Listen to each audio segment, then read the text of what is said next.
Ladies and gentlemen, I want to talk about Transformers The Last Night. I just watched it. It was pretty entertainment. It was fun. I actually enjoyed myself, and some of the jokes landed for me. I'm beginning to believe that there's a lot of politics going on in Hollywood. There's a lot of bullshit, you know. It was easy for me to follow Transformers The Last Night. I heard people say it's a mess of a film and you can't follow it. It was easy to follow. Easy. It's a very simple story, you know. Spoilers. So the story goes simply like this. The story of The Last Night has to do with Merlin. And Merlin pretty much discovered the Transformers, and he harnessed their abilities, their powers. They gave him a staff that would control 12 knights. And basically, the 12 knights, when they unite, they form a dragon. And this was used to win the war, King Arthur's war. And then the last knights were revealed to King Arthur. And this is the beginnings of what we call the knights. The 12 knights of the round table. It's not just human knights, but we're actually Transformer knights. And what happened is Optimus Prime went back to try and find his origins, his source, and his place, his planet.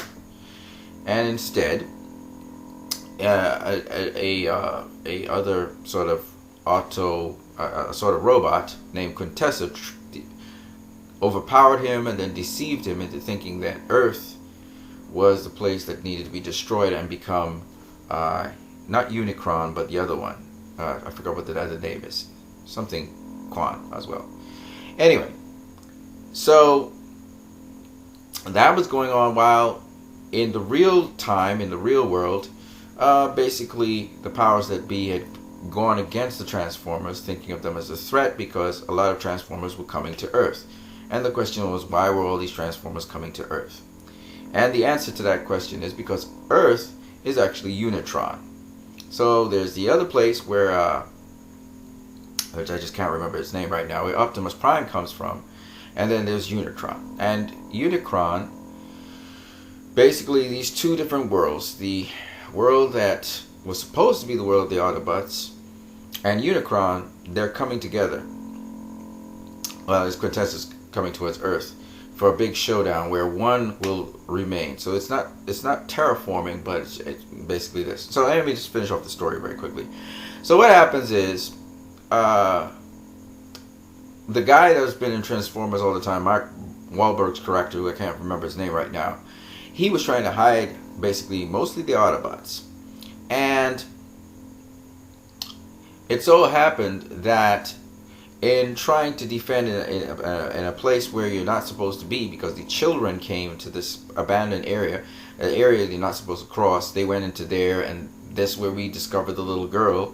And the little girl, who's 14 years old, she actually lives, because the Decepticons destroyed her family, she lives in that abandoned place where you're not supposed to go, and was protected by, I don't know if it's an Autobot, but it's one of the robots. I don't know if it's a Decepticon or Autobot, what it was. But anyway, basically, the robot that defends her was discovered because these children brought to the attention that one of these Autobots, it seems it was an Autobot, was protecting them. I think he's called Coverall or Shell or something, I can't remember. But anyway, he got killed. He was destroyed. But he actually had this particular thing that would form into a sword, okay? And I guess it transforms into a sword. And he gave it to Mark Wahlberg's character, okay? And once Mark Wahlberg's character got the item, the Decepticons knew about it, and also this group, this secret organization of people called TRF, which maintain the order. And they have these robots that come and, kill people or destroy Autobots. Anyway, the long and short of it is they track down Mark Wahlberg's character and surround him, but the Autobots come to his rescue, and there's this big fight. He gets away. Just the short version of it is he gets away. Bumblebee is part of that process. And Mark Wahlberg's character has to try and run and escape and all these things, and finally he is delivered by this butler robot droid thing, which carries him to London, where he meets this old guy who basically tells him what's going on.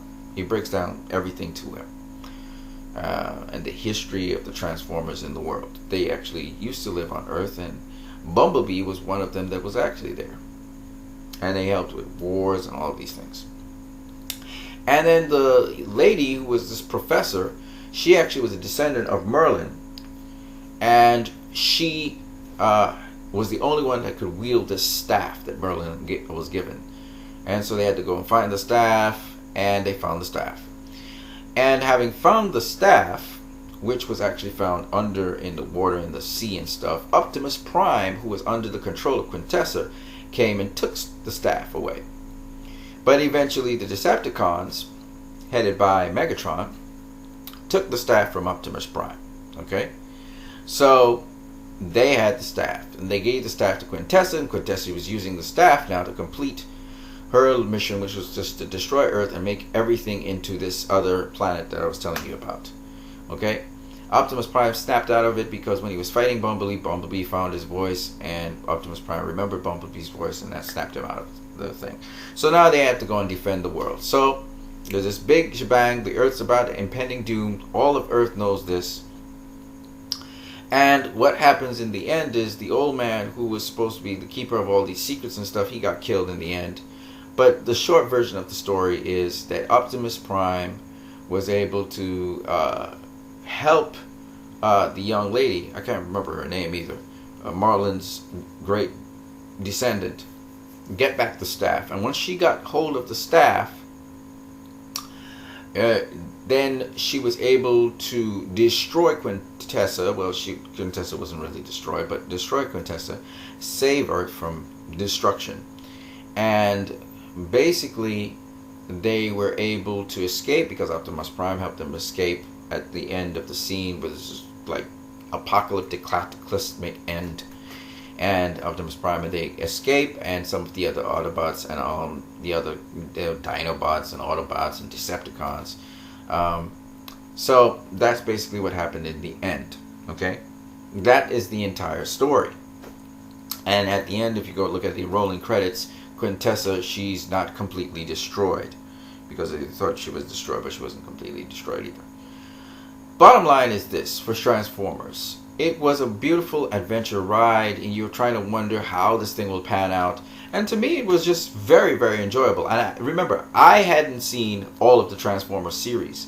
I only saw the first Transformers. I think I saw the second Transformers, part of it. And I watched this one. It's a bit long. It's not, some of the cinematography is just so beautiful. It's really beautiful. But more importantly, I don't understand all this vitriol and hate and bashing of this movie. I don't get it. They said it was it was a mess, and a lot of things were out of place. And I just hear people bashing the movie. It's a summer blockbuster. That's what it's supposed to be. Michael Bay's films. Yeah, it had a lot of explosions and stuff, and yeah, some of it was really kind of funny and silly and ridiculous. But the Transformers were talking. There was a lot of Transformers in the Transformers, by the way. All their attitude and behavior, and some of them, especially that butler robot. At first he was annoying to me, but then he became funny. How he would behave and stuff. It was good. It was good. Michael Bay made a good film. Yeah, it's not Zack Snyder kind of level. It's not layered or anything like that. It's what it is, and I enjoyed it. I really did. It's supposed to be a popcorn flick. It's not supposed to be something so super duper deep. And you're on a trip. You're on a journey. You want to know what's going to happen next. What's going to happen next? And that's basically what it is. I don't understand these critics. Okay, forget the critics. I don't understand you YouTube channels that are bashing this film. And Tyrone Magnus, are you serious? Are you disappointed with this movie? Why are you disappointed with this movie? To me, it is what it is. From what I remember of the first Transformers movie, this falls in line with that. You see one Transformer movie, you see in all of them, right? Kind of.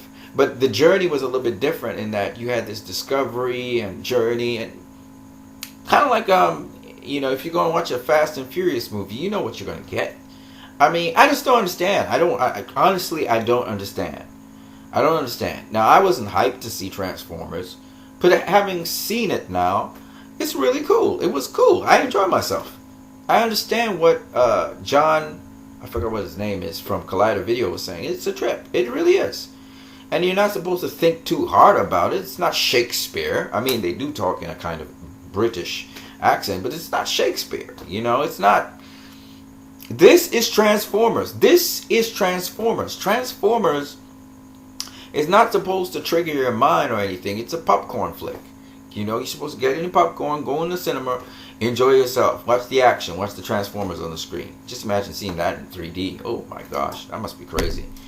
But yeah, it's an action flick. That's what Michael Bay does. What, you guys now, what, you suddenly have a different taste for Michael Bay films? This is stupid. It's idiotic. Michael Bay, Bad Boys, The Rock, all of these things. That's how Michael Bay shoots his stuff. That's what Michael Bay does. What is wrong with people? I don't understand, man. That's Michael Bay. He's not Zack Snyder. Zack Snyder's not Michael Bay. That's what Michael Bay does. He doesn't do any deep, you know, thought-provoking movies. What are you expecting? You know, and telling me it's ad hoc and it's, I don't understand. I really don't. I don't. I got the story. I just told you guys the story. I don't understand. I just don't understand. You know, to me, the film makes a lot of sense. I don't understand. You know, I didn't expect some thought-provoking thing about our world or anything like that. I didn't expect it. And that's exactly what Transformers was. It was a popcorn flick. I don't understand. So what's all the hate towards Transformers? Why do they hate towards Transformers and Michael Bay film? It's a different kind of film. What is wrong with people? What is wrong with Hollywood? What is wrong with you stupid critics? What is wrong with you stupid YouTubers? I don't understand. There are different kinds of movies. Every movie can't be the same. Every movie doesn't have to follow the same rules to be made. What is wrong with you stupid people? I just don't get it. I really don't. Alright. You guys have a great one.